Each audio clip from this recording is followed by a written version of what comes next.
So, ladies and gentlemen, I have to say up front to you that I do. We are a little learning community that come together often. And so we do talk to each other ahead of time. We do start 15 minutes before just to touch base and so on. And so if it sounds like we're a terribly in crowdish with all our little insider jokes and so on, rest assured, when you come here next time, you will also be an insider. We work according to Larvin Wenger's, what do they call those things? Community of practice theory, where one starts on the outside as legitimate peripheral participation. And as you grow, you move closer to the center of the group.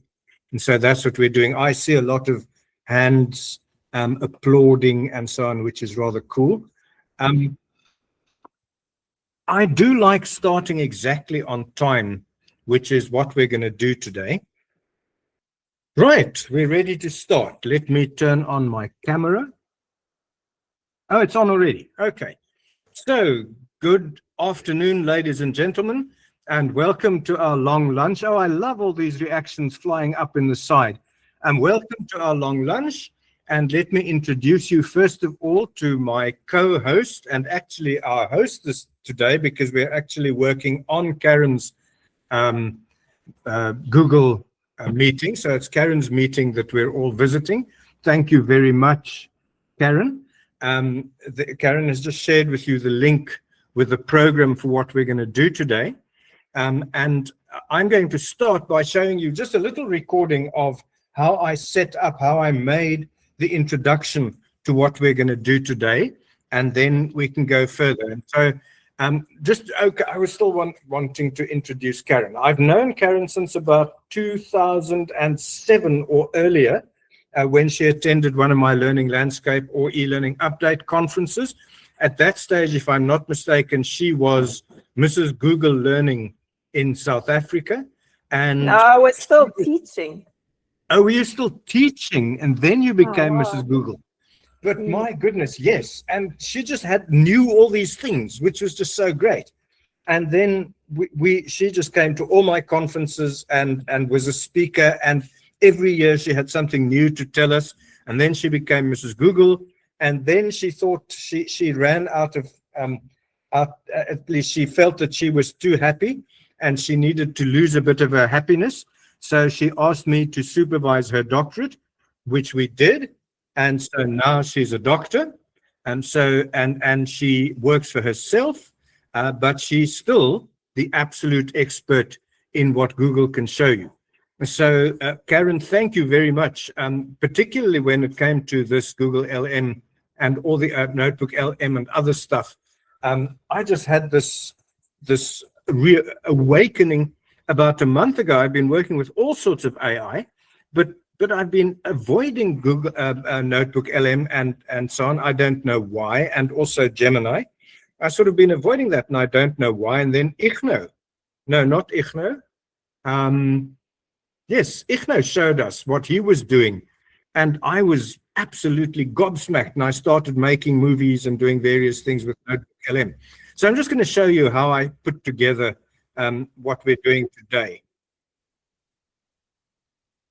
And so since about the year 2000, I've been working on a model that integrates constructivism and objectivism, behaviorism, as 4 quadrants rather than being seen as opposites. Many people would put constructivism on one side and behaviorism on the other side. I'm saying we can put them at right angles.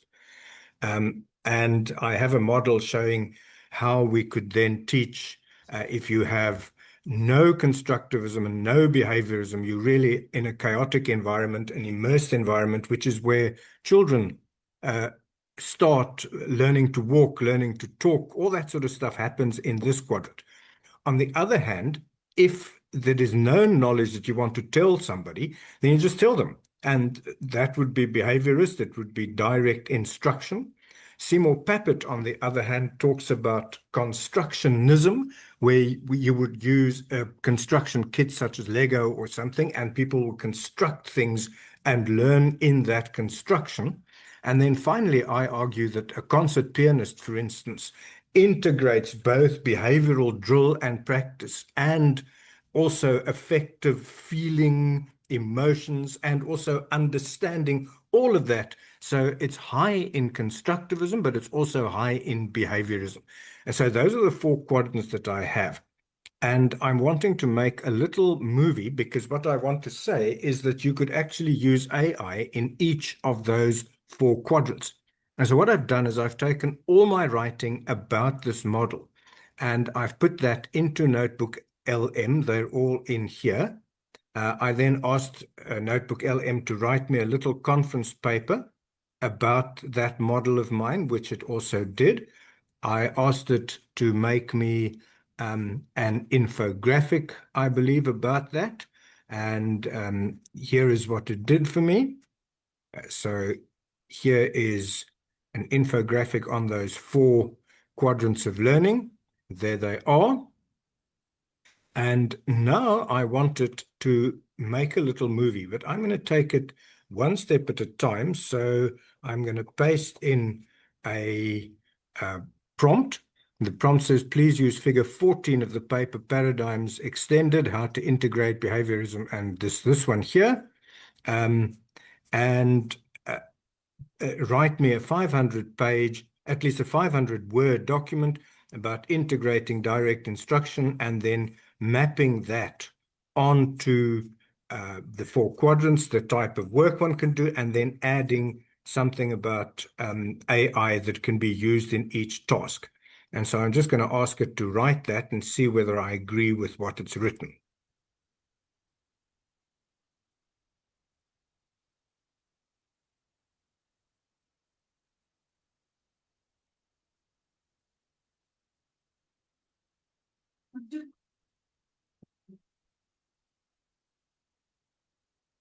So you can see that it's looking and reading. So here it's written it for me based on figure 14 of the paper. Here's an explanation of how these things work. Traditionally, the 2 work at loggerheads. The model suggests the injection, and it tells us how this works. It shows about immersion, shows about construction, and then the integration quadrant.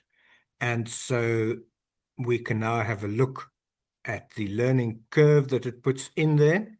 And here it gives some nice idea. In the injection stage, this is what will happen. This would be the type of learning task that one can do. And so I read through the whole thing and I see whether I agree. The intermediate stage, when they are consciously competent, they will be in the construction. AI will be a co-creator. And then, so here are all the phases, and it's done pretty much what I want to. So what I'm going to do now is I'm going to take this paper that it's written for me, and I'm going to convert that into a note. So I go save to note, and it generates the note. And then I'm going to take this note and I'm going to convert that note to a source. And I am going to see where that source is.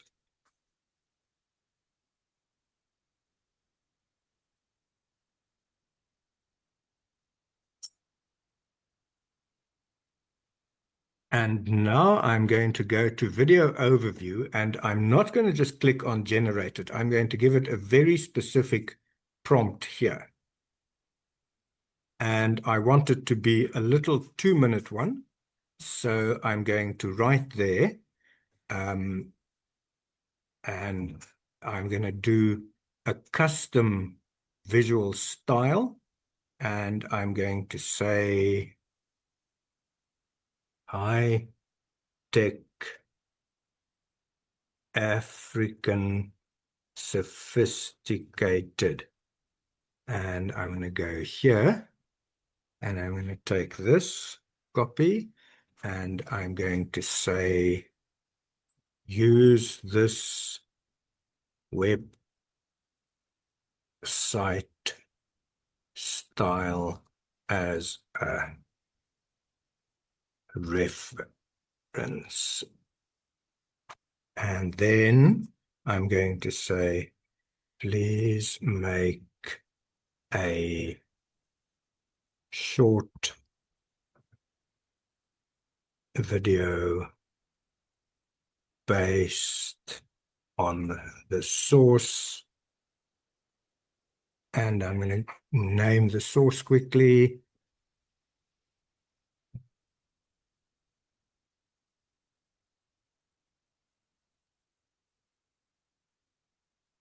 So I've asked it to do high-tech African, use this website as a reference, and I'm just going to paste the name of my website in there. Now I've said, please make a short video based on the source, the AI learning matrix from Mastery, to explain how to use AI for teaching and learning in each quadrant.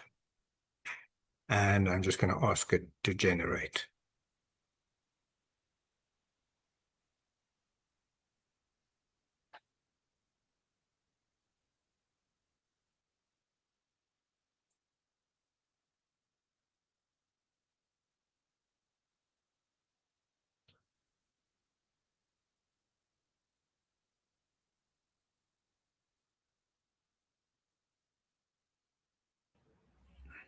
So that's what I did. That's how I made the little movie.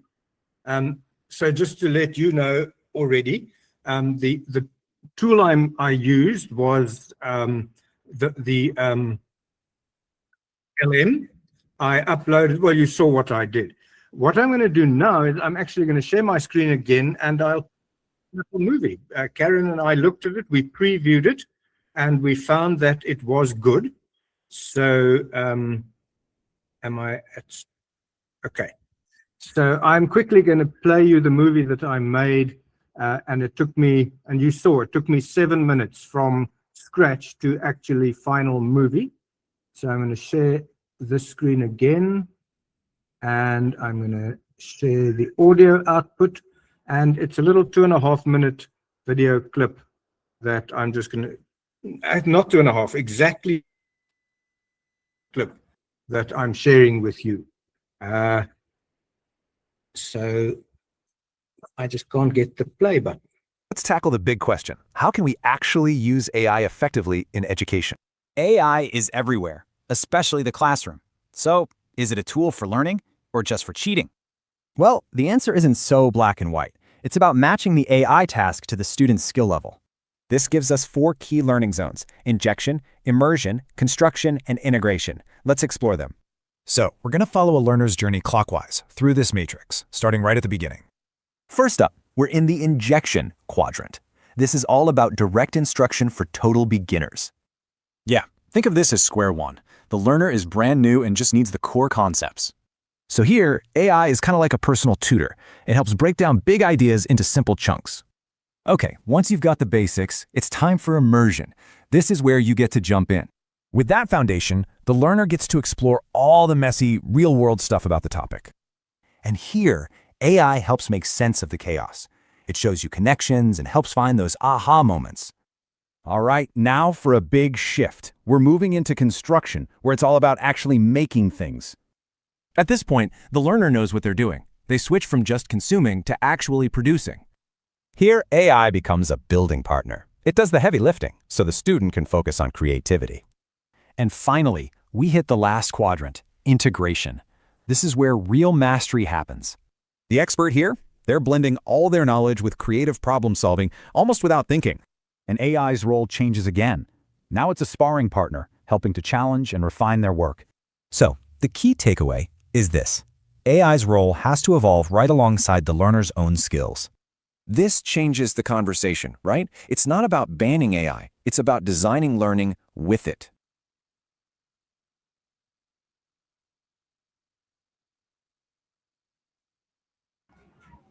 Right, which then, stop share. emoticons with each. These workshops are really getting a life of their own. So with each workshop, something else happens, which is quite fun. Yeah, I see it's all this applause and stuff going. Okay, that's great. So while I'm still on the floor, I think I have 5 more minutes. Let's just go to the long lunch program. 12:30 to 12:50. So I really do have 5 minutes, and then Karen is going to continue and introduce you to the rest of NotebookLM. And so let me just go back there, and I'll just show you a couple of more things that, well, no, we can actually now, let me go to our web page. Of AI for teaching, learning, and research. That's the one that we all work on. And then I'm just going to take you through the program briefly of what we're going to be doing. So the first bit is going to be introduction to NotebookLM. Karen's going to show you all its features, and then you're going to have 20 minutes to play with it. And then we're going to have 10 minutes of feedback where you're going to tell us what you learned. The ultimate, what we're going to do at the very end is you are actually going to make your own learning experience, something that you can give to your own students. So think about what it is that you'd want to do right at the end. So we're going to move through those 4 quadrants. So the first one is the direct instruction one. So Karen's going to give you a direct instruction. This is how NotebookLM works. And then you're going to start playing with NotebookLM, upload some work, etc. And then once that's done, then we'll move on to a chatbot. Karen and I made a specific gem for you where you'll be thrown into the deep end and you'll work with our little gem. And then we're going to start doing some constructing and so on. So that's the program for the day. And Karen, I'm going to give you 4 extra minutes because I'm done with my bit now. So I'm going to turn off my camera, and Karen, over to you. So hello, everybody. I'd love for you to pop into the comments how many of you have been using NotebookLM already, or tell us if you have, what you enjoyed using with it and how you've used it. I've just put the link into NotebookLM. I've just put the link to NotebookLM in terms of when you want to play just now. Just added it into the document. So if you can't see it, you should be able to refresh and see the link there. So for me, there are a couple of things when we're using these tools. I think it's so very important that we remain the humans in the loop, that we authenticate what it's saying, that we check it. From an African point of view, the AI bias is huge because we're a very large continent, but we produce very little data, and AI is trained on the data. So even if it's a small model and it's been trained on international data, it's even more biased. So we just need to be aware of that and how that impacts our prompts. And Johannes will give you some tips just now about what he puts into his prompts to take away the African bias, and he can talk to the effect around that. But I really want you to be aware of that when you're prompting. The other thing is always check it. So always check it against your documents, your own knowledge, and all those kinds of things. So we're going to talk about that just now. So I'm just going to share my screen and hop into NotebookLM. So I play a lot. Excuse me looking down every now and again. I've got my phone on just to input people easily. So for me, NotebookLM has been really useful in how you can use it for a range of different scenarios. So I was playing with 2 different kinds of things within NotebookLM and looking at 2 different topics. So if you're a school making a policy and you then upload different documents. So I'm going to hop to the beginning and I'm going to start a new one and just show you what I mean. So the screen looks like this, and you start off by uploading documents. So you can upload documents from your computer. So if I go into upload documents, Here I've got screenshots and screenshots. So here's an AI policy. Here's it's actually an image. Oops, another one wanted to make. So let's undo these. And let's not put the audio in. So I'm uploading the documents in here. And it starts with a blank one like this. And then as you're playing, if you look on this side, you've got a range of tools that you can work with. The audio tools have been there for the longest. And originally, you could just make the audio. Let it just finish loading. And then, this is wasting time. Come on. Today would be good.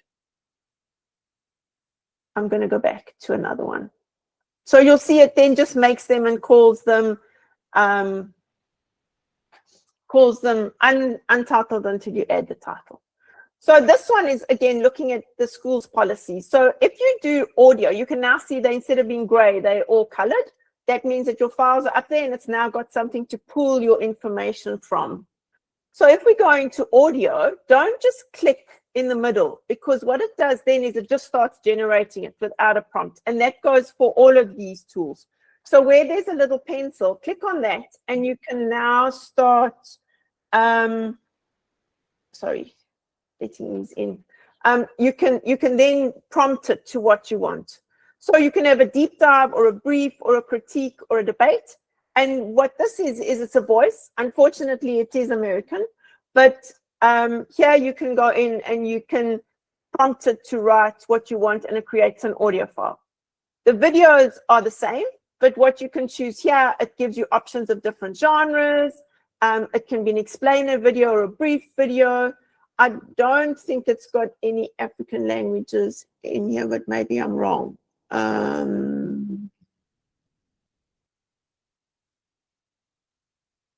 wonder if Afrikaans is here, right at the top. So you've got a choice of making your videos in English and Afrikaans. I don't see isiZulu or isiXhosa. So those are in Google Translate, and I thought they might be here, but I don't see them.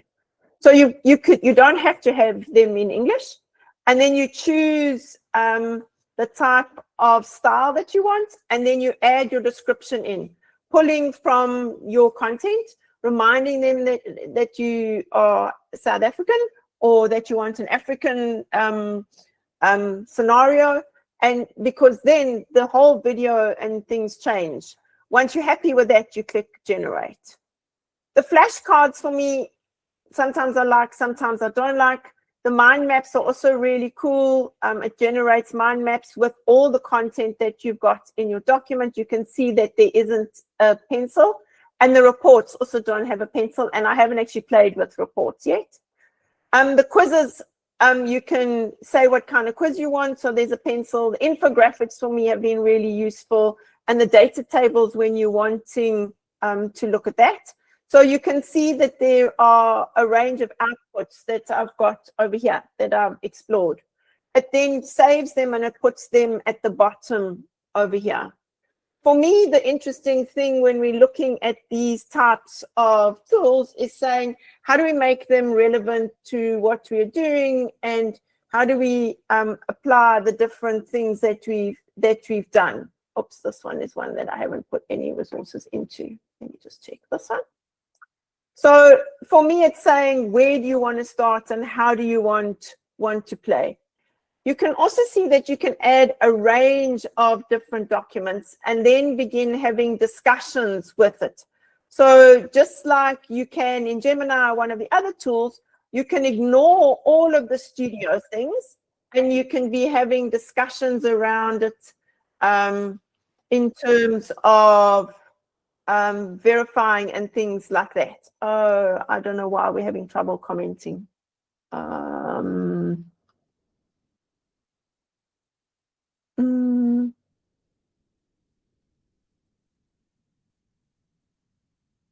I'm not sure. The box is ticked to let participants participate. So let me switch it on and off again to make sure. If somebody can try now, other than Johannes or I, we should all be able to comment. No. It says continuing chat is off, and I have no idea how one can put continuous chat on. But I think, Karen, let's carry on with this, and then you and I can try something when the people are working on their own. Okay, that sounds good. Okay, so if you then start looking at exploring these different tools, what you could do is you could put your comments in the scratch pad that we've shared, and we can pick them up there right now. So if you want to put the comments, I'll put the link to the scratch pad. I'll put in the link to the scratch pad. I'll put it on the top of the program. Oh, okay, good. So if anybody wants to go into the scratch pad, you should be able to hop into the scratch pad and chat. So if you then think about how you can use these tools in your scenario, what you need to do is find 1 or 2 documents to start with. It needs something that's related to what you're working on to begin with. It's not like a general large language model or generative AI. It needs your information to begin with. And it uses your information then to connect. If you want information from outside, you can tell it and you can give it URLs and links around that as well and get them to explore. So I'm going to stop showing you now from this point of view, and I'm going to give you a chance to play. So if you look on the program notes, you will see that NotebookLM is there. And then I'm going to quickly go and see if I can look at the settings of this and see if I can change it. So if you want to play, Johannes, do you want to chat while I'm going to see if we can explore the settings more?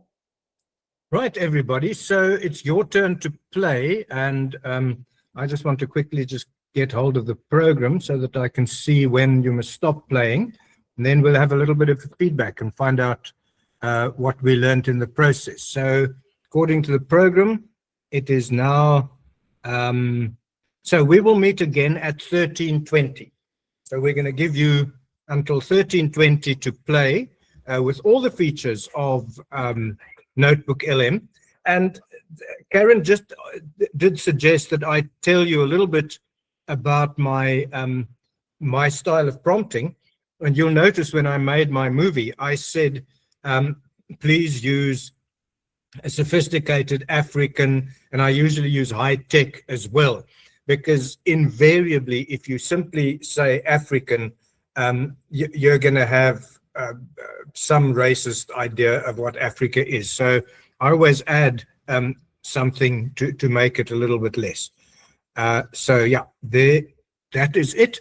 Now it's your turn. Can I quickly just say, I see there was a setting that made you all viewers. I've just unclicked that and saved it again. Perhaps if you just refresh your screen, it should change your settings, everyone, or just see if you can comment now without refreshing.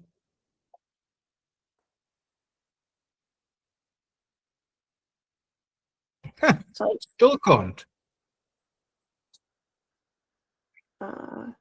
So Dan has his hand up. Dan, do you want to see if you can speak? On the chat? You can unmute yourself. Don?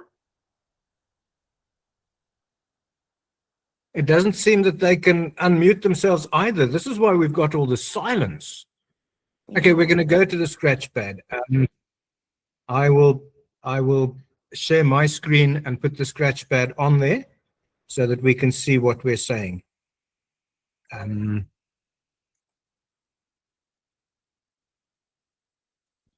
Okay, now I've done a double save. Do you want to see again?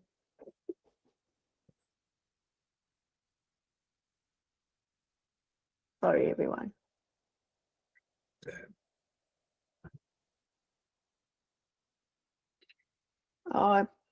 Did you refresh the page? Sorry, are those people who are going thumbs down? Did you refresh the page? Oh, now we're getting some thumbs up. Great. You did refresh the page. Is that what the thumbs up for? Oh dear. Oh, Donna, I like the cup of tea or coffee. I think I need one of those after this. Yeah. Okay, so I'm just going to move the I'm going to move this stuff down a little. So here we have place to start writing.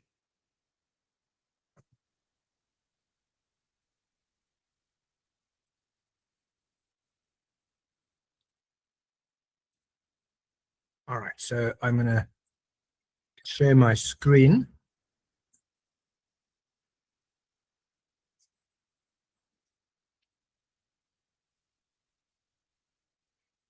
Okay, so the scratch pad is there, and I'll just quickly share my screen.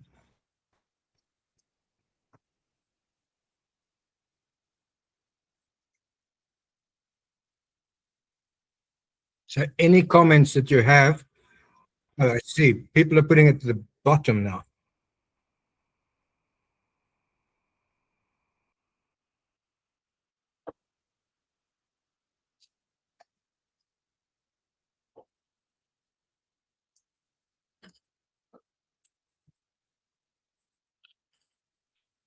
So the other thing that I find really useful with using NotebookLM is you can copy the things. So you can Yes. copy what you've done and you can take it completely out of NotebookLM as with any of the Google tools. So when you scroll down to the bottom, you can see there's a copy and it'll take it like that. Or you can save it as a note. And when you save it as a note, then it lives as a resource next to you on the side as well that you can grab again. And for me, taking that out, it's useful.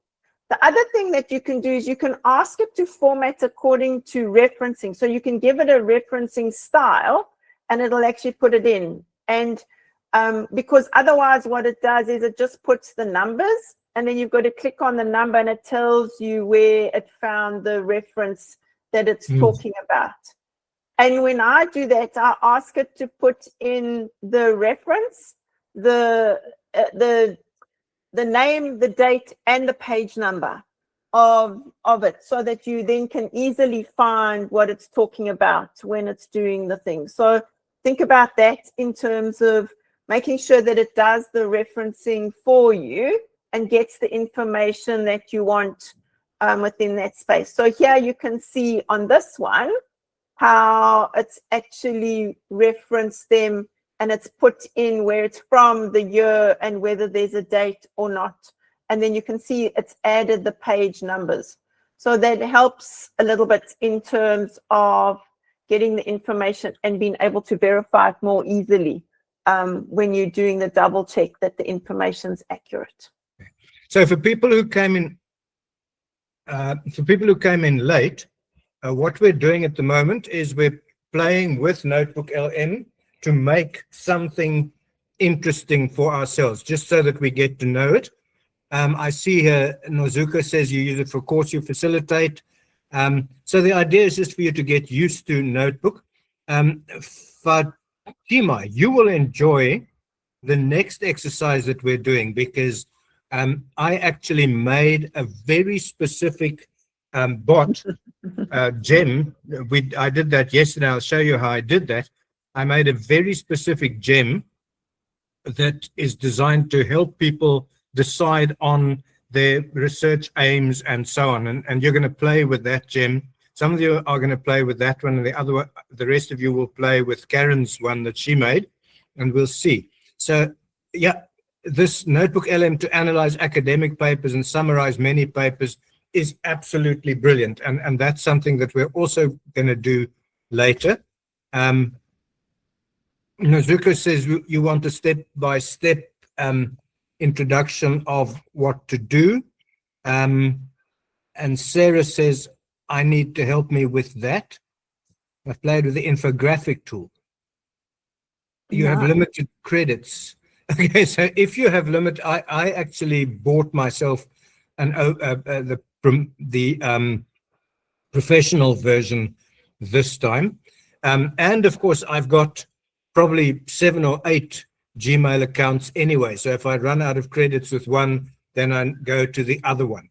Hanneli says, I don't know what to do. I need a step-by-step guide. Okay, Hanneli, here we go. I'm here.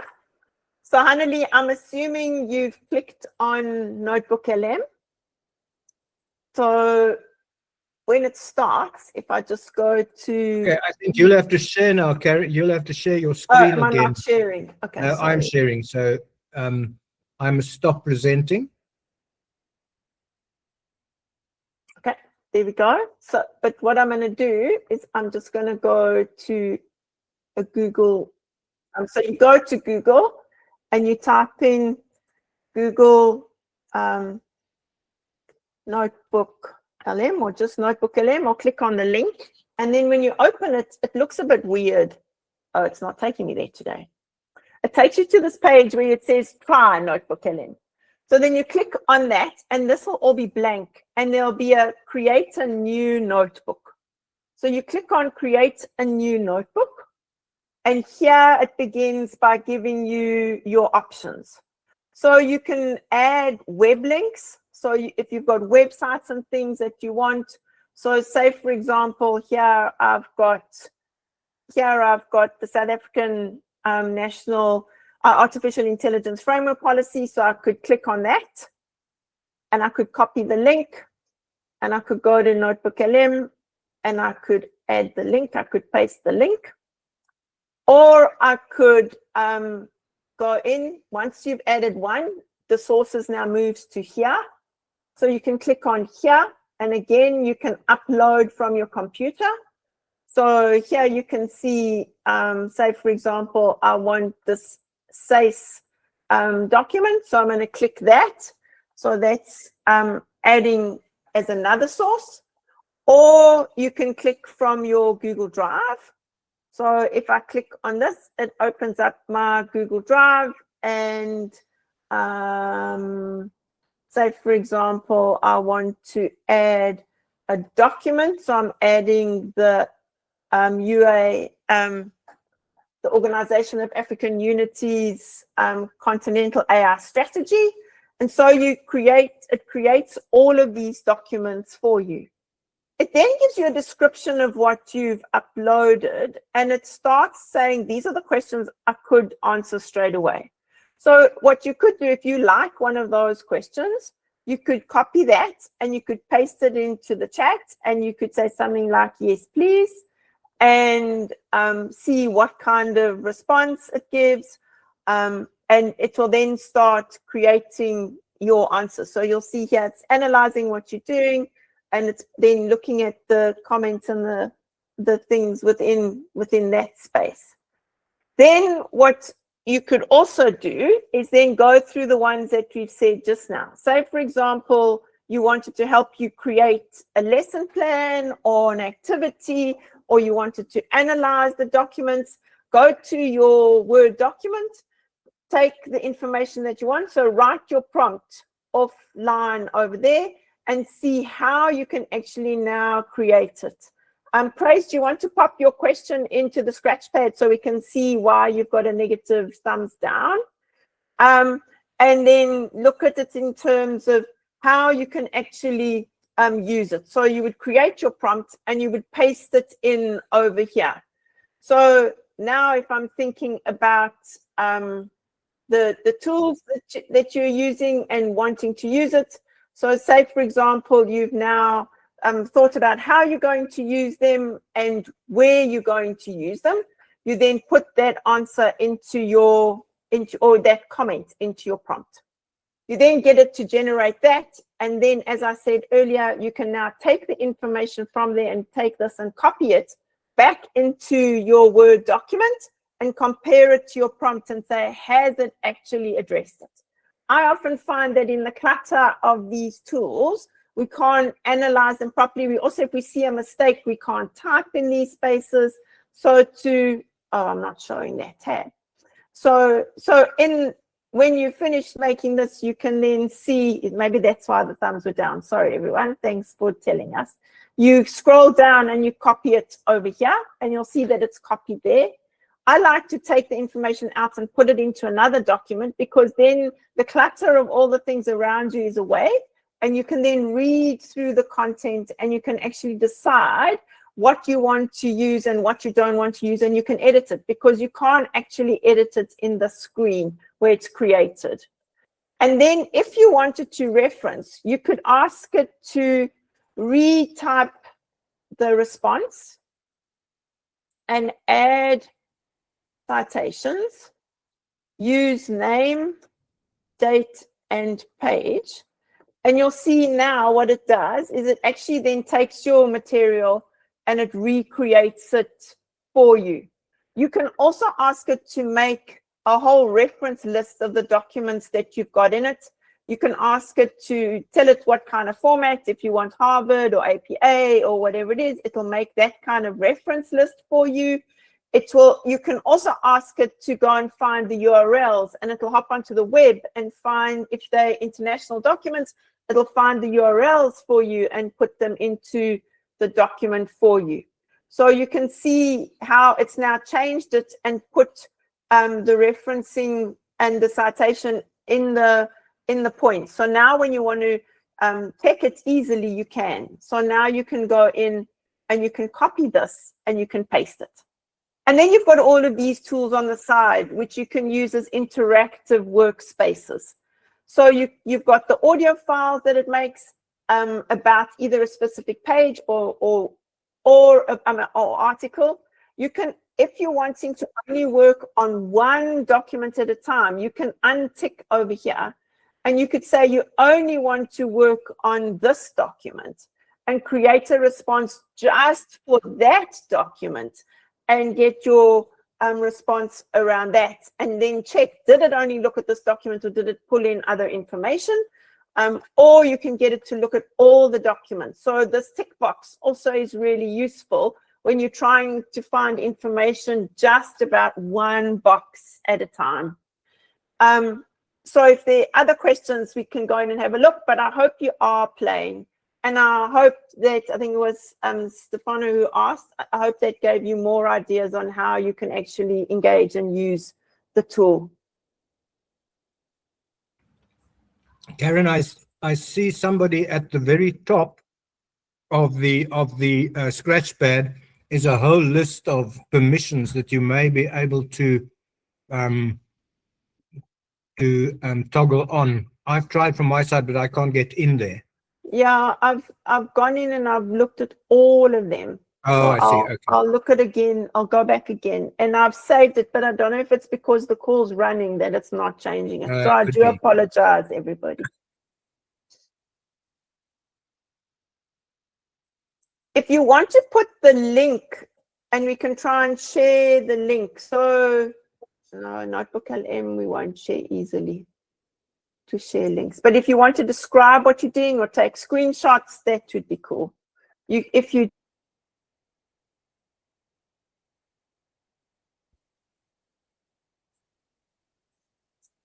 some of those in Scratchpad.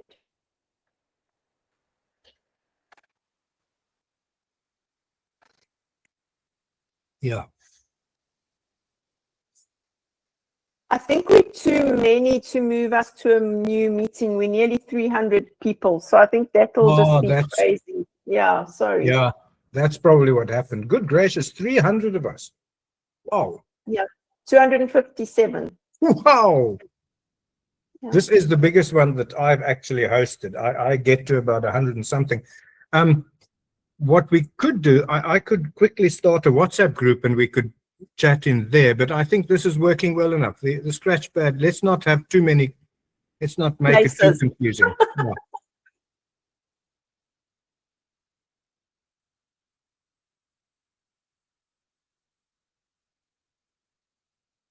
Yeah. Struggling with, okay, let's be quiet a bit first.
For those of you who are playing, have a look at the infographics. It can make really cool infographics.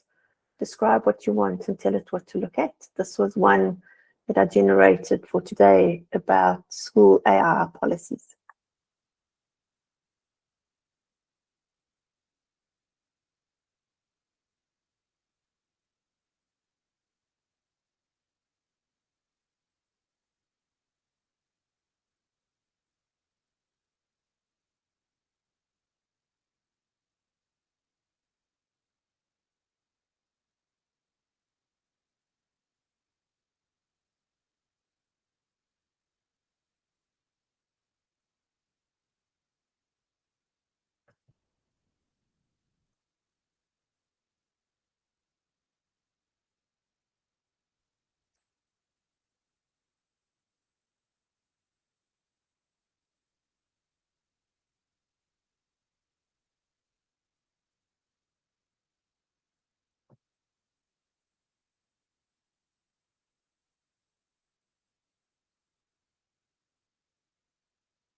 Right, everybody. So on the scratch pad, I have added a new table that says name, URL, and comment. And so for those of you who'd like to show us what you've done, please just use the share at the top of what the figure is that you want to show us, and put that link into the link section, and then in the comment section, write what it is that we're supposed to look at. And then we will make really cool comment for you.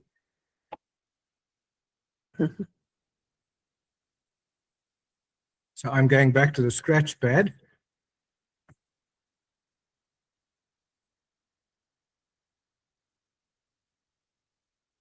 If you see a little line there, it means somebody's typing. So go to a new one or add a new one. So I can see there's a red and a green URL, a line in the table. So go to a new line if you see somebody else there already.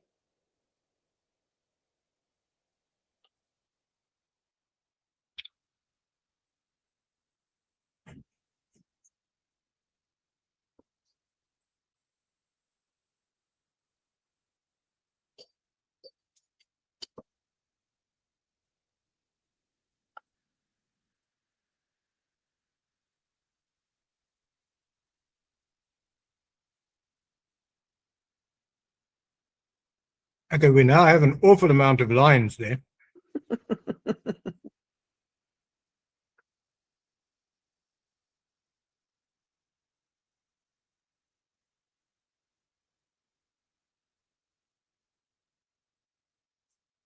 Oh, that's a very nice book somebody's sharing. Mastering Notebook LM, a comprehensive guide for modern educators.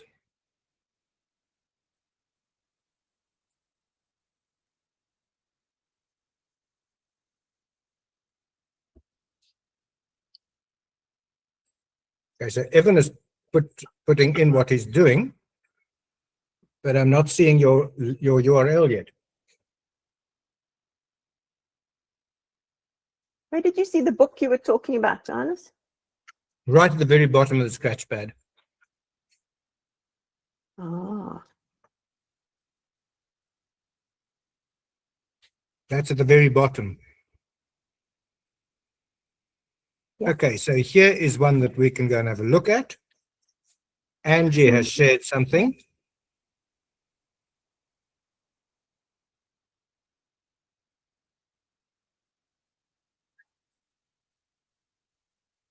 So I'm quickly going to paste that, and I'll share my screen and show us what Angie's done. I'm stopping sharing.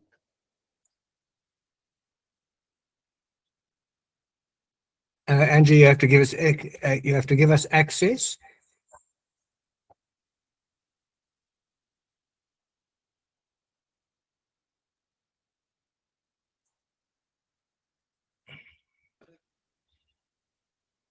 Oh, here we go.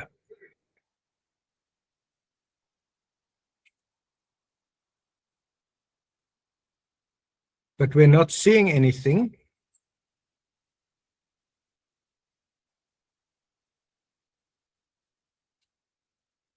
So I'm quickly going to share what Angie's got here. Let me share my screen quickly.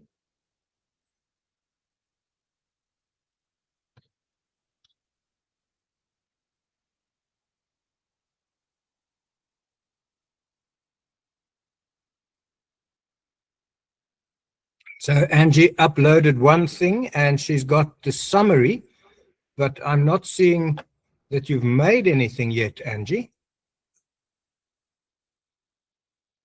Are you sharing, Johannes? Oh, here we go. Here she's, I thought I'm sharing. I don't think so. Oh no, I haven't clicked on share yet. Okay, here we go.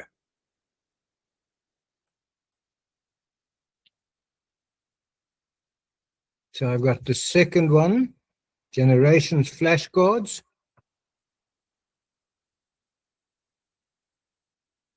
And there are the flashcards. Nice. So for me, check if you agree with them. Are they the kinds of flashcards that you would like? Exactly. For me, I found the flashcards not always doing what I want them to do, so I haven't used them often. And so it's like everything else, always check that you're happy with what's there. Exactly. But they are, yeah, they are handy. Let's go to the next one. Okay, here's Evans. I'm going to just copy that and paste that in.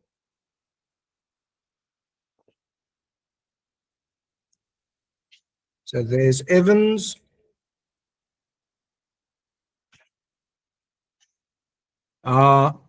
Evan, I'm requesting access. Yeah, you should just pop our emails in, Johannes or mine in, then we can open it straight away before you put the link. So to do that, when you click on the share button, it says who do you want to give access to, and then just add the person's email address in, and then it'll be the same as a Google Doc, but it's limited to the people that you want. Johannes.cronjé@gmail.com. Otherwise, just give everybody access as a viewer. So I'm going to try again. Maybe Evan has given me access now. I've opened one that I can show a real. Okay, please, yes. I'll stop sharing then.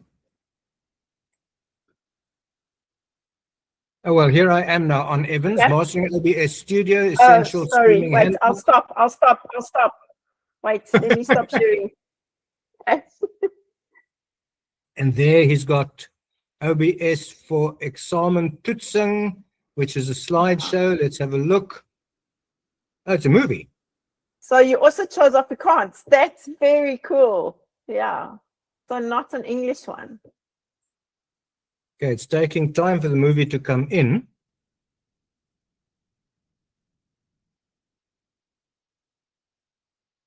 Let's go to the other one.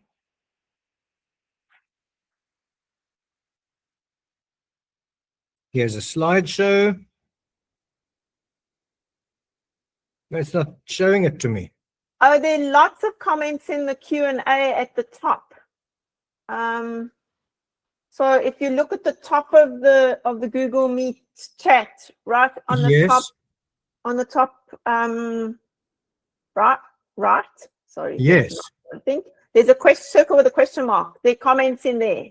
Oh, I'd forgotten. Yes, we're in a large group now, which is why that's happening.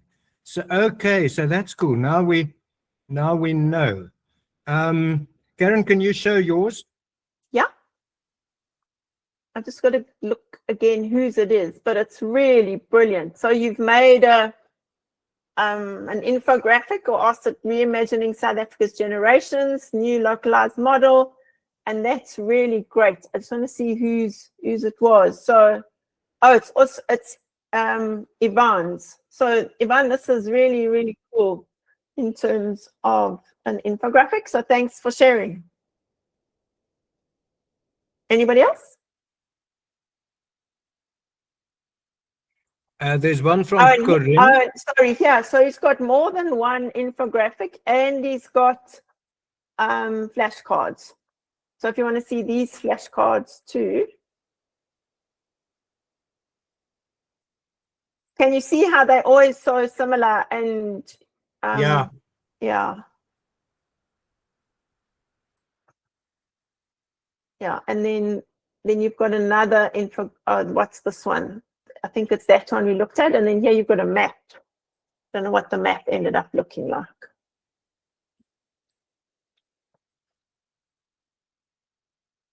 Oh, that's also really nice. Thanks for sharing. I'm going to stop, Johannes. You said you had something? Yeah, I've just asked, I've requested access.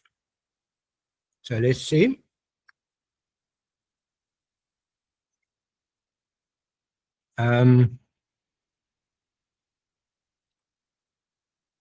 That was Sarah's, but I couldn't get it in now.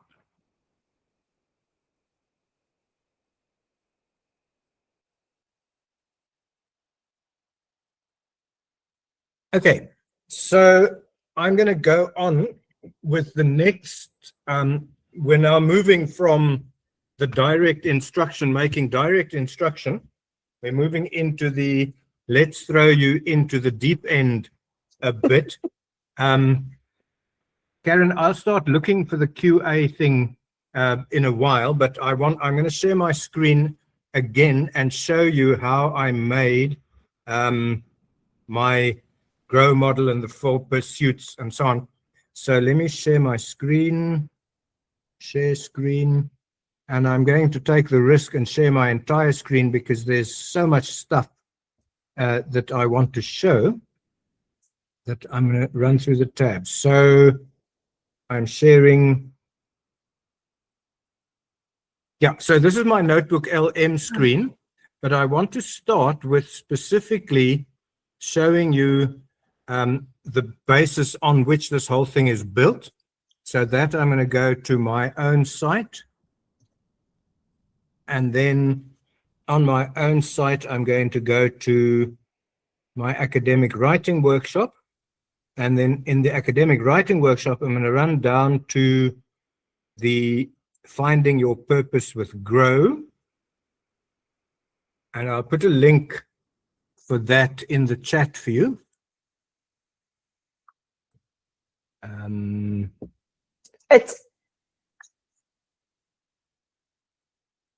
So there's the link in the chat. And GROW is a coaching methodology that stands for goal, reality, opportunities, and what next.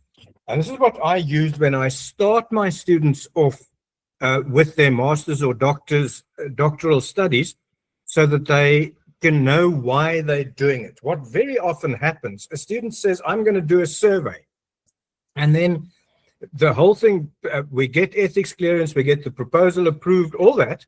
And then the student discovers that they can't find, that they don't have anybody to survey. Nobody wants to participate in their surveys or something. So often students don't think through the whole process. And the other thing that we know is that we have different reasons for doing our studies. I did my very first master's because I would get a notch increase in salary for every qualification that I had. And so because teachers were notoriously poorly paid, I thought a notch increase in salary would be a very useful thing to have. And so I did that master's for one reason only, and that is to get a notch increase. And I remember going to my supervisor right at the end of that master's and saying to my supervisor, will I pass with this? And he said, with a little bit of work, you'll do really well. And I said, that's not what I asked. I wanted to know whether I would pass with this. And so then I eventually, when he second time he said, if you do a bit more, you'll do really well. I realized, well, I probably will pass with it. So I submitted it, and I got 73%, where 75 is a distinction. And my supervisor said, yes, the external examiner wanted to give you a distinction, but I told him your heart wasn't in the right place. So I did it for one reason only, and that was for money. Then I was the youngest person. I taught at Technikon Pretoria, and I was the youngest member of my class because I was teaching evening classes. And so I thought I'd go back to university and do a doctorate because I want to have the power, because I want to be, they can call me child, but they're going to call me Dr. Child.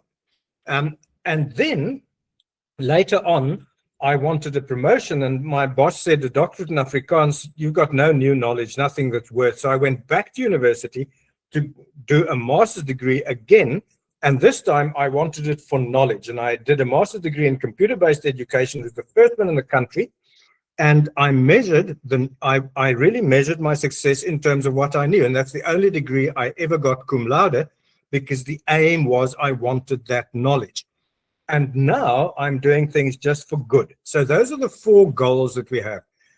It is virtue, value, so virtue and then value for money or power, or for goodness, virtue, value, knowledge, and power. Those are the 4 things. And so I built a whole set of prompts where you could then go and you could tell the ChatGPT or whoever what it must do for you, whether it must be your coach, whether it must be, at least, this is set the scene, tell me about grow, then help me define my goal, etc., etc. And then I thought, but I'd actually like to build my own gem, which I did, and it's called Professor Coach. And I'll put the link to that in the chat as well, but I want to show you how I built the gem. So I went in here and I uploaded everything that I'd ever written on coaching with ChatGPT. And so I then, so not ChatGPT, NotebookLM. I uploaded everything I have about that into NotebookLM. And I then asked NotebookLM to write me the script for a gem.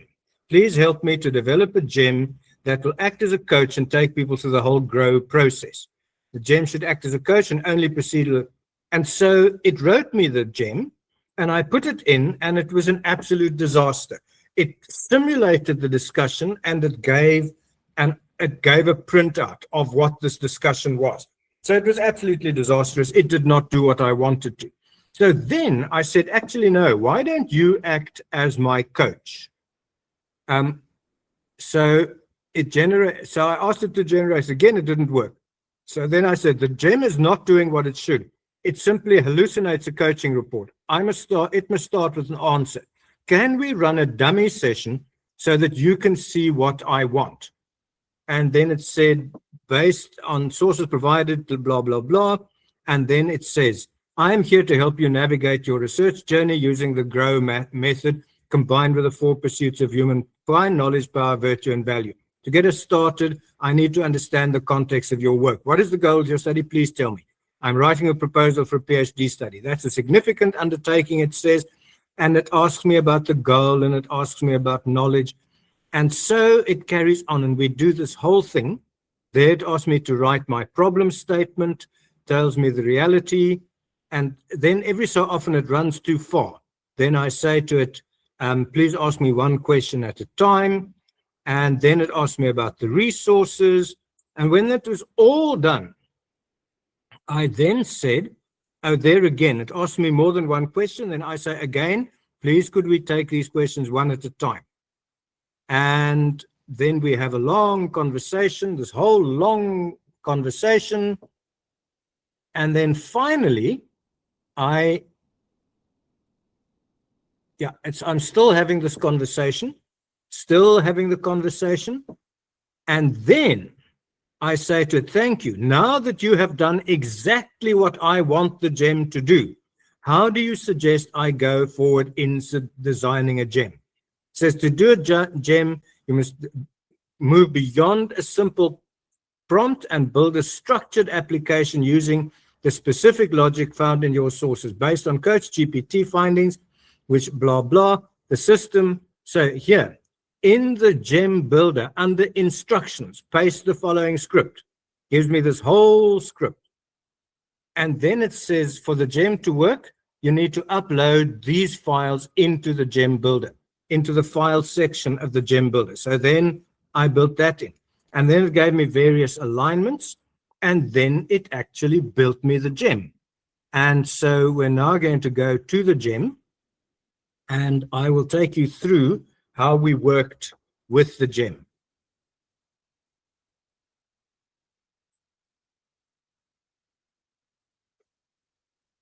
And we wait. Right, and here the gem is coming in, and it's called Professor Coach, and it says this gem will help you refine your purpose for a specific project. And I'm going to say, and I've selected guided learning, and I will say, please, will you coach me through the process of developing a research proposal for a doctorate? And I'm going to go click.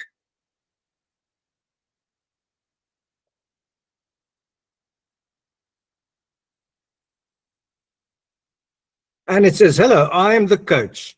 So this is the scene. Could you tell me more about the personal contact? Is this a new idea? Is this so? And so that's what I'd like you to do. So I'm going to start and I'm going to say,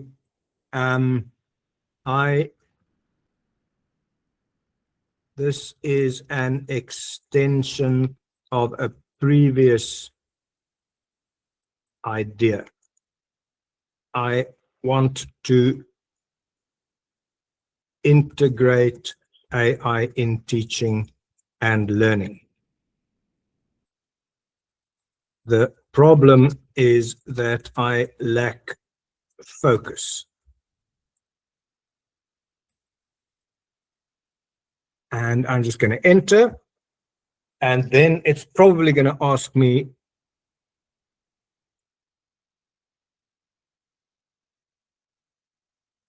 now he goes into grow. And he tells me what grow is. And then he says, please rank these 4 pursuits from 1 to 4, where 1 is your most important and 4, and then I'll critique it. So I'm going to stop there because that's what those of you who want to play with this one, what I'd like you to do. And Karen, then it's your turn to demonstrate yours.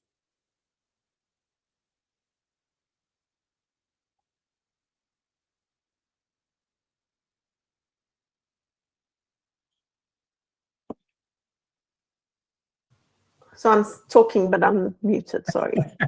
So for me, like Johannes used NotebookLM to plan what they were going to do with their gem, I used Gemini.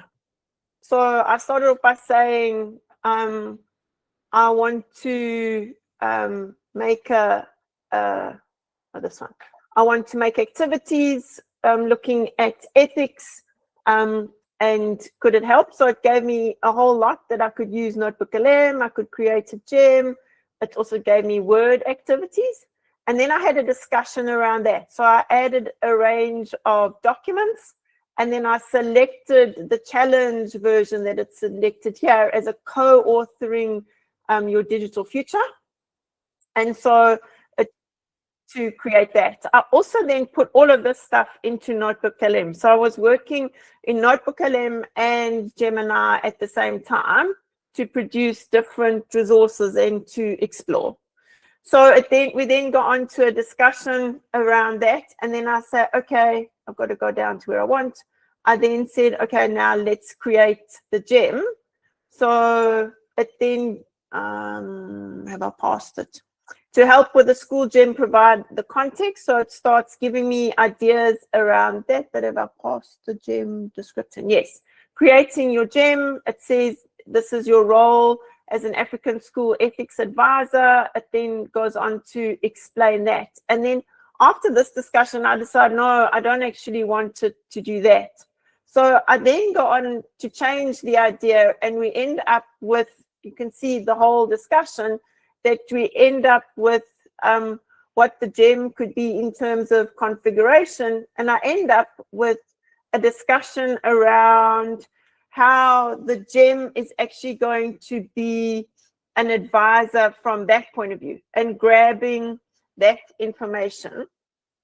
So you'll see on the side here, there are 2 gems that are made. So I'm just going to go in to the gem and show you.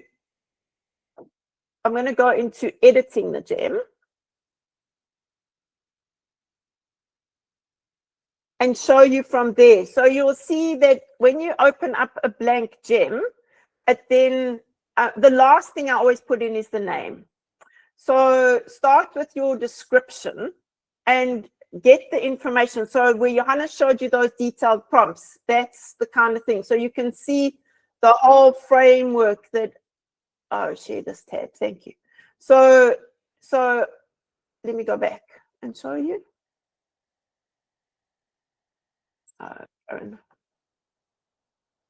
So I went into the gem.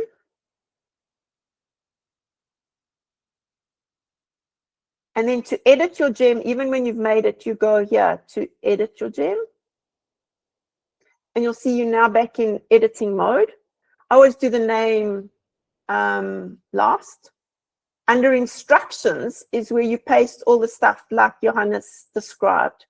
So you paste all the information that you want, and you can go in and change it all the time. You can see I put emojis in here as part of the chat because I wanted it to use them. This is, the description is what people who are going to play with your gem are going to read. So there's the discussion. So you're a collaborative partner for South African educators to co-host. And then you add the documents that you wanted to reference from. So there are the reference pieces. And last of all, you add your, well, for me, I always add the heading last just before I save it. But when you look at like Johannes one, when we were playing yesterday, and after we'd finished talking, I said, but I want a picture. And so it said, you can't actually have an image yet in a gem. But if you put an emoji before your heading, so here, like here, you can see I've put an emoji, that then becomes your image. And so if you look at the two examples, there's my digital school safety cousin, which is to teach you about school safety.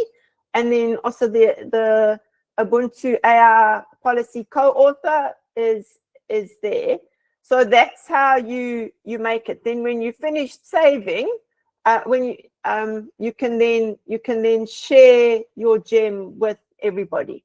So you would click on the links and you would go share, and here you can decide how you want to share it. Gems are much easier to link than NotebookLMs, where you've got to just put emails in.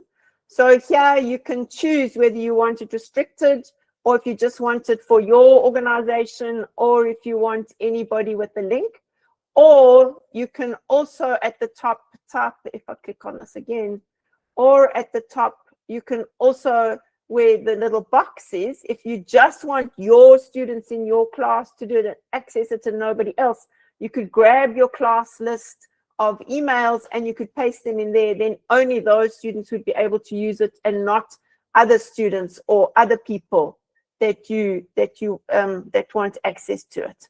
So it should be shared with everybody. You should be able to go in. So this little one is all about online safety. So this is a tech-savvy online cousin, and the kids can ask about it. And then you'll see here are chats. So in your own one, when you start chatting, it saves your chats over here, but it also saves it under your chats in Gemini. So we'd like for you to go and explore and play. So again, so where do you find gems? We're hoping you'll be able to find them in your Google Gemini. So if you look at the top of your Gemini, at the top over here, you'll see it says gems above your chat, and you should be able to click on this little button, and it then opens up the gem manager, and you can then decide. You can make these really cool storybooks, a brainstorming, a career guide, or it can be your coding partner, or you can just click start a new gem, and it then opens it blank like this, and you would fill in the different things that you've heard Johan and I speak about. So you're going to play now. So you would need to go to Google Gemini, and you would need to go and create your gems there. I'm going to pop this link in and see if it takes you straight there also. But go in and play and make a gem. And then, oh no, first you're going to play. Sorry, not make. So first click on the links that we've shared and see how our 3 gems Yes. play and engage. Sorry. I put a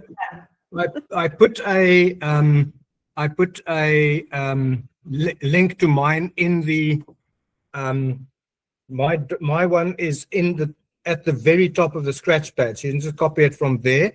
I also put it in the discussion. Karen, somebody, I can't see the Q&A. Can you see the Q&A? Are people being Yeah, I'll go back there. So it's right at the top of the screen. It's a tiny little question mark. when On the top left. Yeah, I see that, but it doesn't show me any questions. I can't see a single question. Oh. Mine is open on all questions with oldest one first. When I open the Q&A. Okay, so you can see their questions. I'm going to go out and in again and see if I can see it or maybe just refresh. Hi everyone, this is an interesting thing. So the problem I experience with Gemini is that it doesn't remember memory as well as ChatGPT. Would the gem be better? So what you can do with Gemini is pull back the stuff to you can get it to refer to other chats. So one of the reasons I think that it doesn't want to remember everything is sometimes when it lets you remember everything that it might mix data. So you might be trying to do something completely new, and if it's remembering everything, it then confuses the information. So when I wanted to pull in stuff, I just say, look, I pull in the chat and say, look at this chat and this chat and this chat as well, to see. I hope that helps. In some ways, I don't want it to always remember everything, because I've noticed originally when I used it, I noticed a blurring or mixing up of information. So Karen, maybe have you put yours in the chat as well? I put a link to my gem in the chat. And if you put yours in there as well, then, and I've also put it in the top of the scratch pad. So ladies and gentlemen, what you can do now is we're going to be in the immersion quadrant. And so access either Karen's or my gem and just have a conversation with it and see how it goes.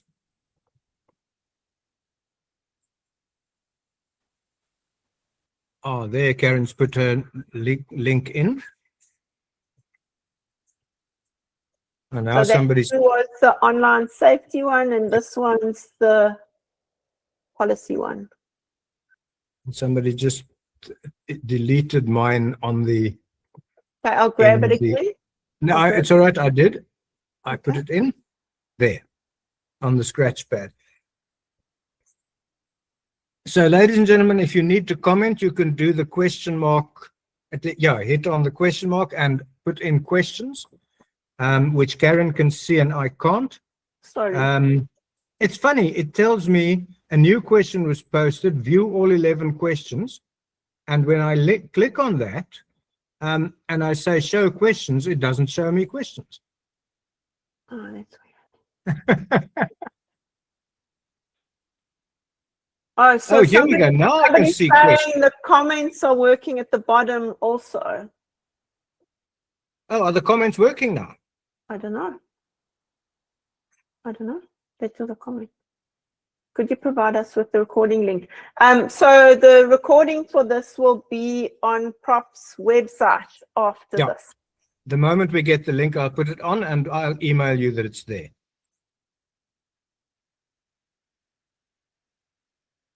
Okay, I can now see question and answer. Good. Could you please provide a link to the scratch pad, or was it sent for email?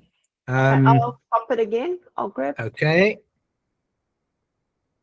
Scratchpad is actually just a Google Doc for those of you. It just is a Google Doc. Oh, shame. Merle says she's a bit of a wreck. She had an accident. I'm sorry to hear that. Yeah, it's not nice. Evan says the problem experience with Gemini is it doesn't remember as well as ChatGPT does. Okay. Yeah, I commented on that. So for me, I like that it doesn't do that, because what I found is that sometimes it pulls in information you don't want in that particular chat. If it remembers everything, but when I want it to remember stuff, I tell it to look at other chats. Right. Here is a very valid question from Penny, which says, I don't really understand the idea of a gem. So what a gem is, think of it as training wheels that you put on the side of the regular Gemini. So you're taking Gemini and saying to Gemini, I want you to be, or ChatGPT. ChatGPT also has them, they call GPTs in ChatGPT. But so what you do is you go in and you actually tell Gemini, I want you to discuss this, nothing else. This is what we're going to do. And so it's very nice if you're teaching and you're wanting your kids to have a tutor that helps them with one specific subject. Then you put all the information into the gem and say to the gem, stick to this information only. Or you can ask the gem to ask questions about that subject. So test me to see whether give me an oral exam about the subject or so. And to make those gems, there are any number of videos of how to make them. Please resend link to the Scratchpad. I'm sure we've done that. Yes, if you'd like a certificate of attendance, just email me, johannes.cronjé@gmail.com. No. In fact, don't email me. In the feedback form, there's a feedback form at the end of the course. Tell me that you'd like a certificate and a certificate of attendance in the feedback form at the end, and then I'll do that. The recording link will be on the side chat. Works. Been a great to explore. I can't believe how quickly the tools are expanding and adapting. Can I just say something about the question about the gems? Yes. So think about the gem as a little chatbot. That's basically what you're creating. Yeah. You're creating a mini chatbot just around your content. So if your students are struggling with a piece of work, you could upload all the academic information, your course notes, your everything into that gem. And you could get your students then to play in the gem and learn the content. And you can see when you set the gem, you can decide, we didn't show you that, but you can decide what kind of discussion you want to have with your gem. So both Johannes and we both selected the learning aspect. I'll quickly share my screen and show you again what I mean. So it can be used. So here, click on the right screen. So here it says default tools. So you can make it a deep learning tool. You can get it to create a video for you. It can also generate images. It can link to Canvas, or it can be a guided learning. So both of us selected guided learning. So just think of how you can make lots of these little gems that you can then share with your students to help them understand the work that you are trying to get them to work through. And you can do it in such a way that it gets them to respond rather than just giving them the answers. Hope that helps. Okay, there's a lot of hands up going there. I just put the link to the Scratchpad. Karen, now we must be quiet for at least 5 minutes so that they can play with the bot. Cool.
Right.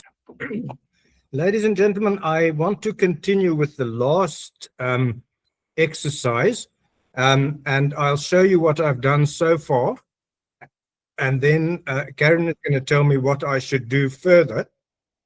And then we'll see how it goes. Because okay, let me share my screen and I'll show you what it is that I was making. So I'm going to use this. Nope, I'm going to use this one. Yeah, there we go.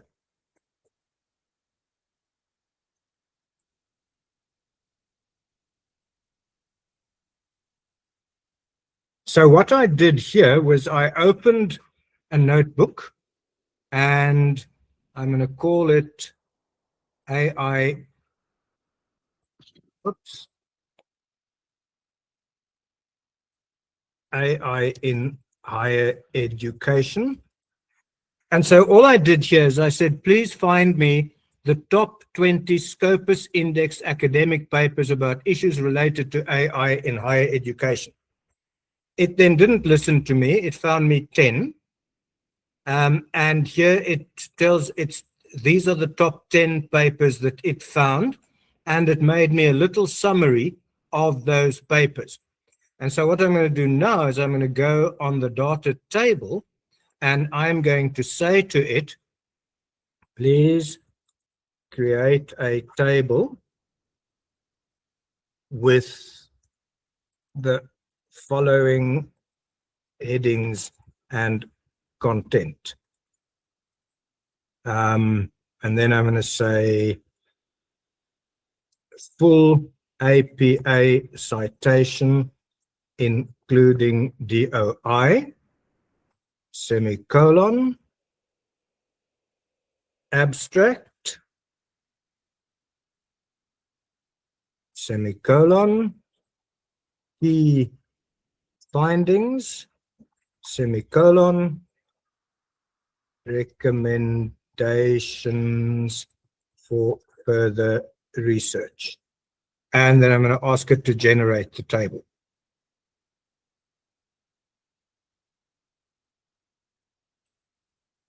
And what Karen's going to do the moment I'm done is she's going to explain to you why this is not a good idea. And I'll also tell you why this is not a good idea, because it's simply going to do that table based on these papers that it's found, but we don't know whether they are the best papers. I said, find me the top. I didn't tell it what top was. So Yvonne, who is in the room, already knows what to do next.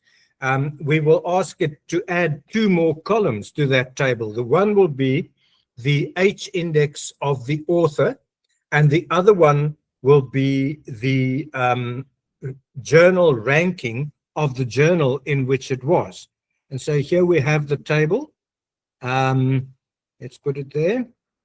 And so here it says, there is the paper with its DAI.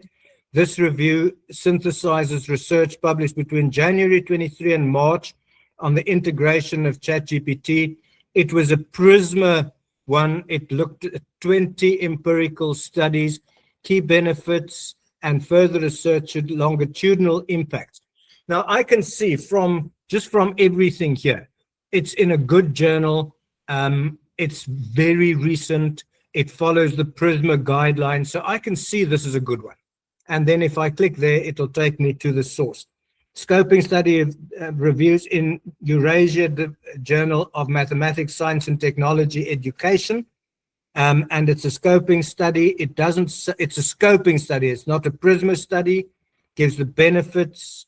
And so, again, papers from technologies and quality of education. So now I would start wanting to know about these various journals. But here are the 10 papers that it found for us and the links. And so there is the beginning of a literature survey. As I say, I would now also have added those 2 other columns so that we know whether they are good papers. Karen, did you want to add anything? Did you want me to do verify now? Yes. So for me, I suppose what we're seeing with schools and with students that we're hearing is that everybody's stressing about them not checking and not taking ownership. So I went on a journey, and I eventually ended up with this thinking. So I've called it a verify AI accuracy model. And so it looks at the following things, that it's an acronym where each letter then looks at a different aspect. So V is voice your questions, E is explore, R is remember, I is identify, F is fact checking, and Y is voice your judgment. So exactly what Johannes did now, he used the words in his description. He said, I can see that this is accurate because it's a reputable journal. So first of all, you get your students to voice their questions. So can they verify the accuracy? Does it actually make sense? So when you're looking at the content, what is there? Does it make sense with what they're trying to find out? Does it feel right in terms of what the look and the feel is? And you saw that as he scrolled down, he then said, hey, now I want to really start checking. And then with the E, you're now looking at exploring other sources. So if you're wanting to verify it, how do you check it? If it's an article, is it reputable? Are you happy with that? If it's knowledge and content, you want your students to go and look at perhaps 3 other sources. So if it's giving you information that's supposed to be right, is it right? Or has it hallucinated and created fake news? So getting your students to be aware of that. And then looking at the R. So the R is then remembering what you know. So I think often what we're seeing with people is they're trusting the AI and they're almost forgetting that they've got knowledge. And we see all these academic papers around brain drain and people not trusting themselves anymore, and all these crazy things that are happening with AI. And so for me, one of the big things within schools is saying base knowledge is so important. So saying to students, do you know the stuff? Remember what you already have been taught and check it against what you know and seeing, is it accurate? And then the I looks at identifying bias. So is there a missing voice within the context? Is it promoting a stereotype around the bias? So, I mean, there are a range of different biases, not just one, but getting your students to explore that.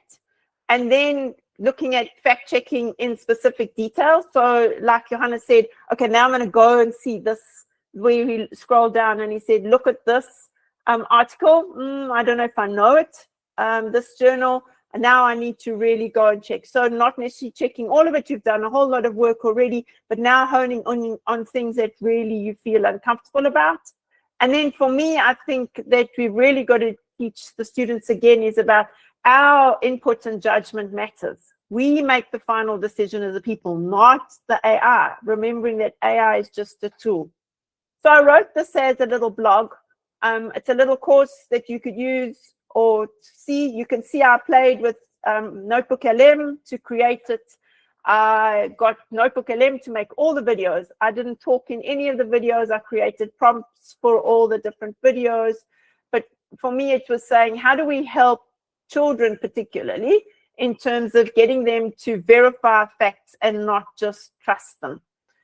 So Johannes, I don't know if you want to add to that kind of comment or view.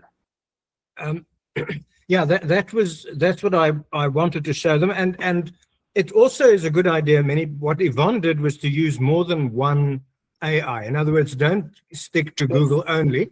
Yvonne then went to ChatGPT, and there's a chat bot in ChatGPT called Scholar GPT, and that works directly through Google Scholar and all the other scholarly databases, and that works very nicely. There's another request for the scratch pad.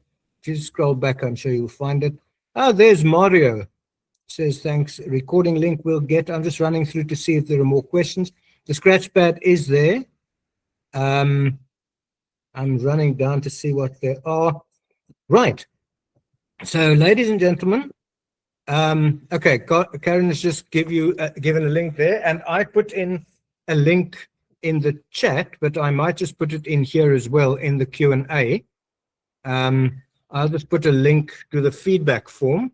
So, because we would like to get your feedback, and of course, those of you who want a certificate of attendance, please just write that in on the feedback form so that we know.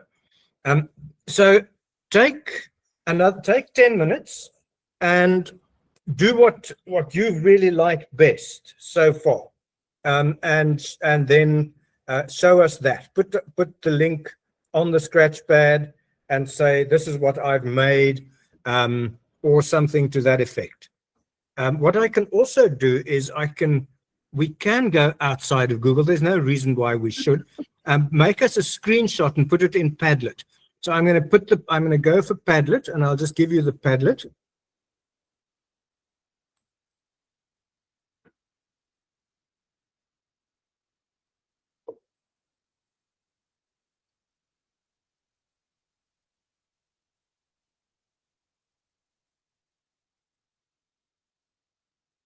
So build and play, and as Johan said, put your links or images either in the Scratchpad or in the Padlet that he's going to share.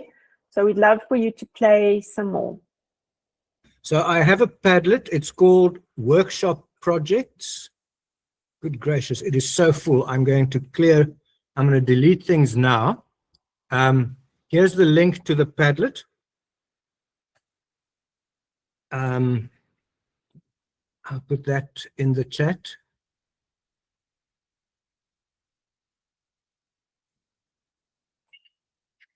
Okay, I'll put that as a question. I'll just put Padlet. And then Karen, if you would not mind repeating that maybe on the Scratchpad and down here. And so I'm just going to show you how Padlet works. So let me share my screen and just take you to Padlet. Where did you put it, Johannes? Sorry. It's in the Q&A. Okay, I'll get it. Thank you. So let me share my screen.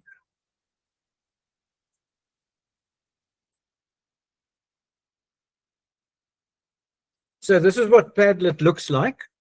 And all you do then is you'd click on the add one. It'll open something there, and you can put a link there. You can use your camera there, or you can simply upload a document, or you could upload an image or so. So we can just go upload, and it'll open, and there's a screenshot of what I wanted to do. So I'll just double click on that, and then I can say, this is a screen I made about inclusion. And I go publish, and there it is. And well done, Zainu. Zainu's first of this. Well done. The Student AI Playbook. And now I can open it, I can show it to you. There it is. Well done. AI Advantage, what is useful, personal student, active self-testing, structural planning, the right tool for the right job, ChatGPT, Claude, analyzing long adopted perplexity for factual research. And then, oh, look at this, the red zone. So this is the advantage, the red zones, and that is the dependency trap. AI does the work and you lose the skills. I'm right there already. Hallucinations and fake facts, yes. And then finally, academic misconduct. That's very good. If somebody else, let's see if somebody else has uploaded yet. We're still waiting for anybody else to upload.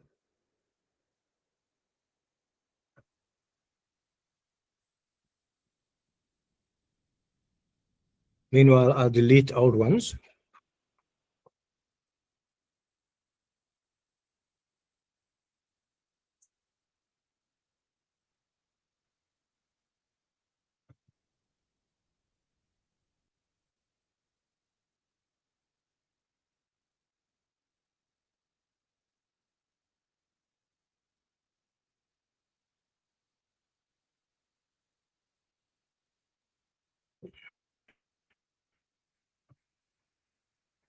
Aha! Here is another one from Adorable Duck. Whoops. I'm trying to make it go full pay, full. No, man.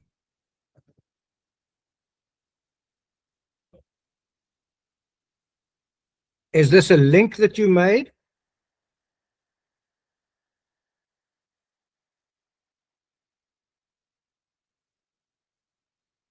Okay, I'm not seeing anything in this one. I'm going to close that. Am I still sharing my screen? No, I don't think so. Oh, okay. Share. But I did show, you did see Zainusa, you did see Zainus, did you? Yeah. Cool infographic. Oh, of course, we can all see each other's work now, because we can all just go to the Scratchpad and we can make comments.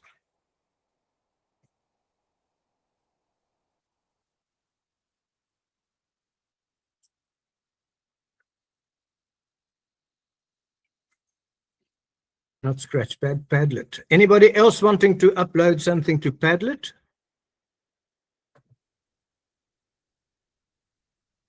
Aha! Computer Revolution by Grateful Barracuda. Die evolusie van revolusies.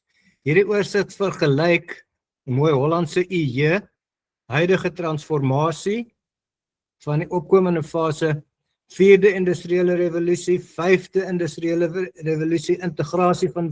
Brilliant. This is lovely. Yeah. It's amazing how well the AI actually speaks Afrikaans, so that's cool. Then, oh, and just a tip. So if you get an image and it's got some text wrong, I upload it into Google Drawings and then I just edit the text slightly, because often the pictures and the layouts and their odd word mistakes. So then you just edit it, put the same font, and then you've still got your document. Right. Okay, and so here's the proctoring, how to do proctoring. Nice. And it's even got a picture. You must have done quite a bit of writing to have this picture described properly. Verify. Oh, there's Verify. Is that yours, Karen? Did you upload that? Yeah. Ah. Because I saw that in your document, yes.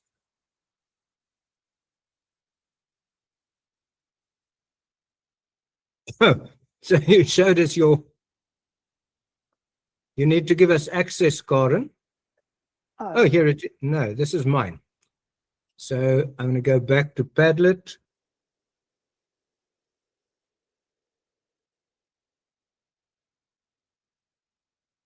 Workshop products.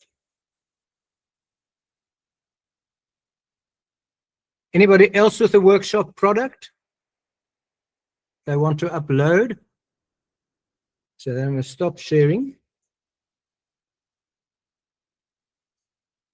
And just go to the, let me just quickly go to the Scratchpad again to make sure there's nothing there. Karen, if you could check our Q&A. Okay, I'll do that.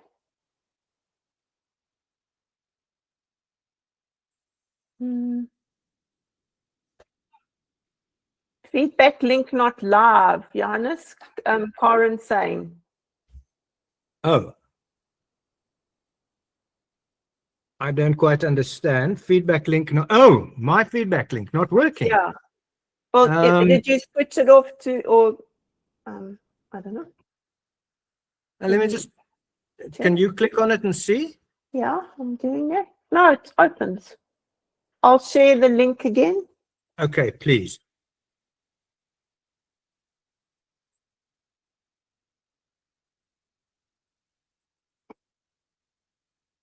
Karen, I've pasted it in the chat, in the Q&A, and then here it is in the chat. Yeah.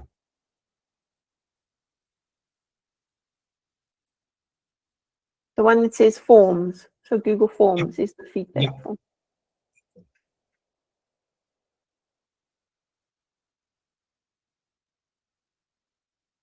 Oh, you want me to share the link into the Padlet?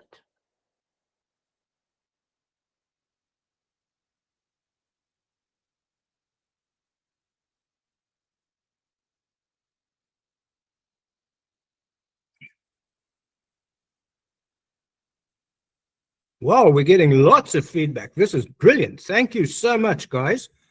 Let me just go and do a wrap and a vertical align. And I must just close this column, hide column. Here it is. And so I'm going to share the screen and take us through the feedback quickly. Where are we? Share screen.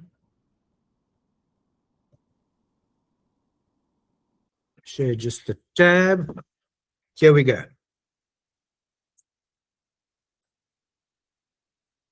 So what you liked about the workshop, the range of materials and the play with it, presentation was great, and the speakers were knowledgeable, great, practically showing how to, the gem, the fact that it was hands-on practical, everything was educative, how to use Padlet through Gemini. The workshop was informative, enhancing my understanding of NotebookLM. New improved techniques showed. I worked with NotebookLM as an instructional designer, but then just podcast was great to have a workshop to learn the new features. Please add me to your list. Yeah, that's too bad for you. Once you're on this spreadsheet, you're on my list. And ask Karen, I'm like a Reader's Digest. You do not get rid of me. The whole presentation was good and the speakers were knowledgeable, enjoyed the video making as well as a notebook model to verify the accuracy of AI information. Hands-on component was wonderful. Thank you. Also, the interactive environment, presenters were really responsive and was great. New ways of using ChatGPT, the verified tool, AI practice, opportunity to make space to try new things was informative and amazing. I'm definitely going to try creating gems on Gemini. I love that I can create my own chatbot, Gemini Scratchpad, and then let's go more. And this person said they liked everything.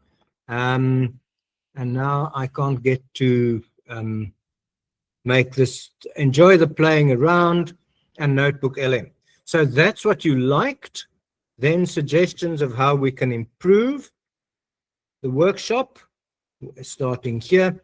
Please share information that was shown. Make sure permissions are set or have a moderator on help. Yep, that was one of those 1 in a million. Just, you know, one has to also realize, fortunately, blessed are the pessimists, for they have backups.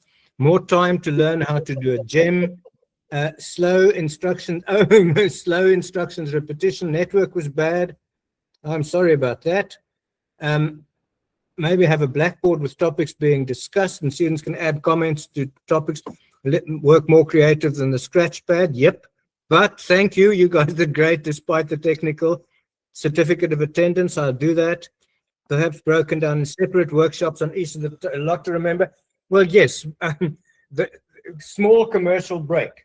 In my writing workshop and in my coaching workshops, I actually do that. So there I spend 1 day per each one of those tools. A longer one, again, go to my website and come and do some of my longer ones. Small commercial break. Come from difficult levels. Could not catch up with activities. Yeah, sometimes it is too fast. It is a problem if one has a very diverse audience. Create more activities participants can try out. Yeah, it's always interesting. One never knows whether you're doing too much or too little. Allow us to use chat. We will try in future, more training in future. Sharing Padlet from the start. Yeah, we tried to, we didn't want to use Padlet from the start. We wanted to do the whole thing through Google. But then, as you saw, we ran into the trouble with, with our questions, with our comment section. So that was a problem. Chat was difficult. Yep, it was a bit difficult. We'll just hope it doesn't happen like that next time. And then what you achieved during the workshop, the range of knowledge, use of a certificate will be great. Yeah, we'll make a certificate. Knew about LM Note for the first time, made a video from my own text, making my first gem. Could I please have a certificate of attendance? A lot of ideas. more about Scholar GPT, need to play around, a lot of knowledge. I knew about LM, but I'll get better. Definitely going to be using Notebook. Still learning. Kindly email a certificate for me. I opened NotebookLM, which is something I've never done before, and created information, which is incredible. Thank you. And this is valuable, eye-opening workshop. Few prompts. I learned a lot. Now I need to try them out. I was experimenting in the background. Can I please have a certificate? Yes. NotebookLM to view some of my work and ideas, currently working through a different perspective and could see how this may look to others. Other features of NotebookLM, new terminology, learned about the chatbot, practical experiences, created gems, improved my ability, learned how to use it, new directions and knowledge, gems again, enjoyed experiencing the format of the workshop, deeply appreciated the enthusiasm, positive delivery of your presenters. Oh, thank you. You guys rock as always. I love it. Thank you. Create an infographic for my grade 9 students. Let's just quickly wrap again and go to the top. Created, this sounds good. I created a gem. Can I please have a certificate? Maybe we'll make you that says, I've created my own gem. Well on completing introduction section of my proposal, as before, and I learned a lot about the AI generators. And that, ladies and gentlemen, brings us to exactly 14:30, which is the time in which we promised that we would end. I see some applauses going up. I want to thank Karen from the bottom of my heart. What an absolutely marvelous co-presenter to have, and all the assistance that you gave and the enthusiasm and the knowledge that you shared with us. That has been absolutely brilliant. Thank you so much. Thank you to you too. Thank you for everything. It was really fun. So thanks everyone, for your involvement. Sorry about the Google Meet frustrations. So now we know what the features do when they say, do you want to? So next time we won't switch on. Correct. It's the nice thing is that with our experience, we have workarounds, and blessed are the pessimists, for they have backups. So that works. And when the recording is done, I will put it on the website, and I will email all of you that it is there. Or we might just, I'll just send an email to all of you saying that the recording is available, and I'll put it on the website. So then I'm going to stop my share, and I'm going to say thank you very much, everybody, and we'll let you know through our address list when there is and when the next thing happens. Until then, keep them peeled, and may the force be with you. Cheers, Karen. Thank you so much. Thanks, Bye. Bye.